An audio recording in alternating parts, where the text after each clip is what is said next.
Hi friends, అందరికీ నమస్కారం. ఇప్పుడే అందిన వార్త. కేంద్ర మంత్రిపై దాడి, తీవ్ర కోపంలో హైకమాండ్. అసలు ఏం జరిగిందన్న పూర్తి విషయాలు తెలుసుకునే ముందు వీడియోని పూర్తిగా చూడండి. అప్పుడే మీకు పూర్తిగా అర్థమవుతుంది. అదే విధంగా చాలా మంది సబ్స్క్రైబ్ చేసుకోకుండా వీడియోని చూస్తున్నారు. దయచేసి సబ్స్క్రైబ్ చేసుకోండి. సబ్స్క్రైబ్ చేసుకోవడం వల్ల నేను చేసే ప్రతి వీడియో అప్డేట్ మీకు ముందుగానే నోటిఫికేషన్ రూపంలో వస్తుంది. అదే విధంగా లైక్ చేయడం మర్చిపోతున్నారు. దయచేసి లైక్ చేయండి. లైక్ చేయడం వల్ల ఇటువంటి ఇంపార్టెంట్ ఇన్ఫర్మేషన్స్ చాలా మందికి రీచ్ చేసిన వాళ్ళు అవుతాం. ఇక లేట్ చేయకుండా వీడియోలోకి వెళ్ళిపోదాం.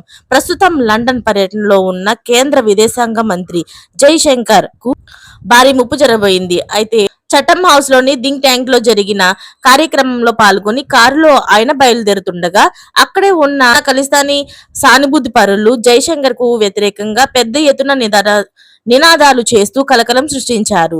ఏకంగా ఓ దుండగుడు భద్రతా సిబ్బందిని దాటుకొని ఆయన కారు వద్దకు మెరుపు వేగంతో దూసుకువచ్చి కేంద్ర మంత్రి జైశంకర్ పై దాడికి ప్రయత్నించాడు.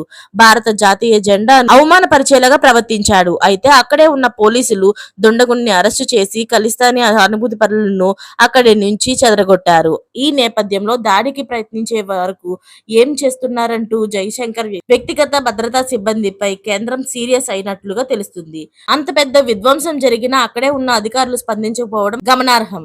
మరిన్ని లేటెస్ట్ అప్డేట్స్ కోసం ఛానల్ ని సబ్స్క్రైబ్ చేసుకోండి. Thanks for watching friends.